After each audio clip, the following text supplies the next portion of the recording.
In today's video, I'm going to teach you how to install the Paperform plugin in WordPress and get it ready for setup.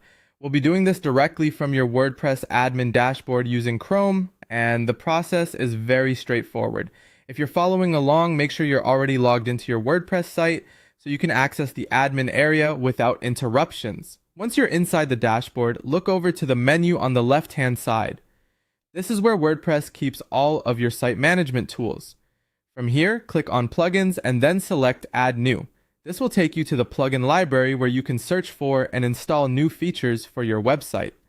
When the Add Plugins page opens, move to the search bar, usually located near the top right of the screen, and type in Paperform. WordPress will begin filtering the available plugins as you type, so you should quickly see the correct result appear in the list. Take a moment to confirm that you've found the Paperform plugin before continuing, just to avoid installing the wrong one. Next, click Install Now. WordPress will download the plugin and install it automatically, which usually only takes a few seconds. Once the installation is complete, the same button will change to Activate. Go ahead and click Activate to enable the plugin on your site. Activating it is important because the plugin won't be usable until that step is complete. After activation, the plugin may ask you to connect it to your Paperform account.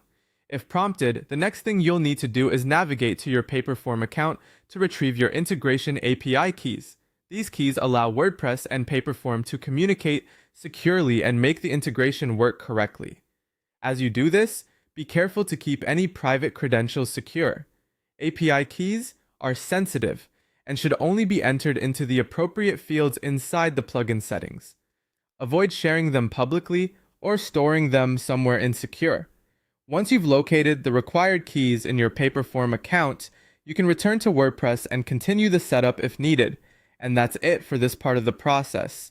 You've installed and activated the Paperform plugin in WordPress, and you now know where to go if the integration asks for API credentials. Follow these steps carefully, and you'll have the plugin ready for connection in just a few minutes.